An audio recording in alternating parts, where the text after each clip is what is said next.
And now we're going to take a look at the Netcam XL interface. Again, this is a computer inside of the webcam, so to configure it you go to a website on your local network, and this is what it looks like. These are the different image sizes you can have.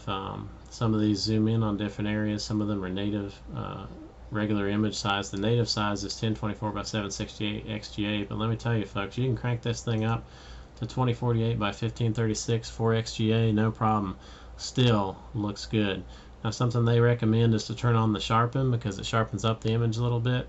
You can play around with the haze. I increase the saturation. Exposure, I recommend leaving it on auto. Problems with burning out the iris will not happen with this camera, despite what the manual tells you, so you can put it in exposure to the sun and just keep it on auto exposure.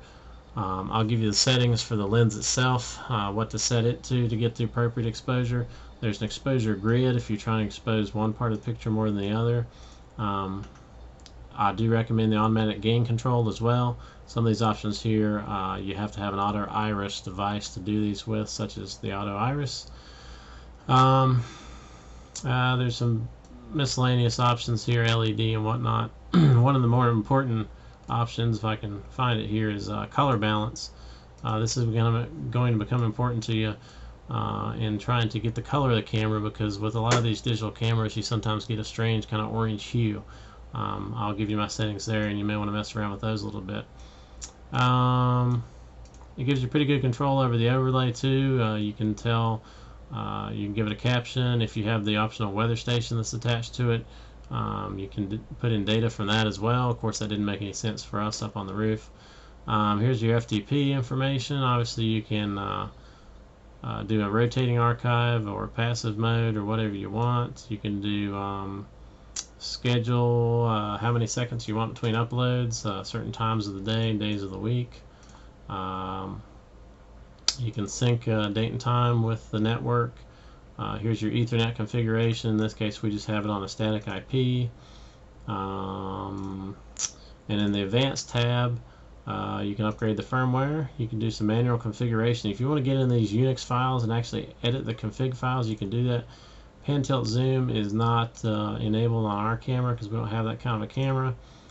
For trigger, you can do an external internal motion trigger. I haven't figured out how these work yet, but you're supposed to be able to FTP those and email them to yourself as well. And that's pretty much it. From here you can access a live or pop-up version of the camera, so as you're making these adjustments you can tell exactly what's going on. Let's move on to the next device. This is the hotspot device, and this is from a company called Hotspot Networks, and they do wireless broadband solutions. Now the previous device that we looked at, the AccuCam, had a computer inside of it, transmitted directly to the Ethernet. This does the same thing, only it does it wirelessly. And you can see the device is not that big. It's pretty small form factor.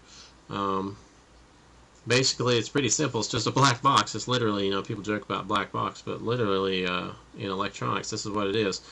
You basically this is your wireless receiver here. It's going to receive your Wi-Fi signal, and then there's the power and Ethernet on the back. Now you say, why does this have an Ethernet port in it if it's an actual wireless device? And I had that question too when I first started reviewing these things.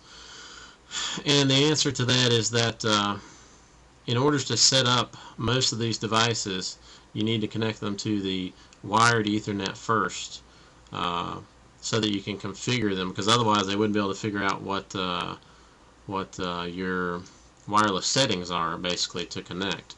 But what this does is this connects to the serial port on the back, connects to the Davis WeatherLink serial port version. Now that's important to remember, that if you buy one of these hotspot devices, and these are not cheap, this is about $500, you're going to still need to buy the Davis WeatherLink software, which is probably going to run you another $150. So it's a pretty expensive solution, but what it does is it transmits your electronic weather station data to the internet, uploads it to the appropriate servers, and it can do it really fast too. One of the nicest things about this device is it allows you to upload to CWAP every 10 seconds if you want to. I don't think they actually support that there, but certainly you can go more frequently than what you can with the WeatherLink IP device that we'll review here in a second.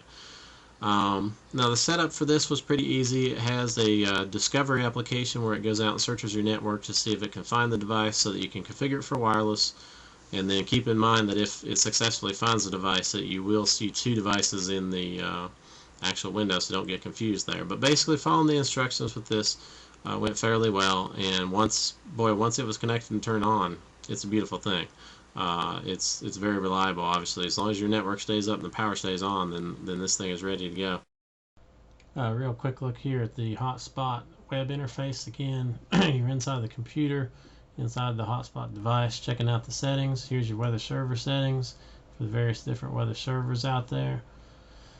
And then we switch over to the weather itself. It has a little miniature weather display. And then on over to the sensor configuration, update interval, how often you want to update the servers on the internet, and the polling interval, how often instrumentation is read from the instrument. And then also your wireless settings, where you choose Ethernet or wireless. You can add the security, set up your SSID to make sure it knows how to get on the internet, and there's a couple other settings there. That's pretty much it.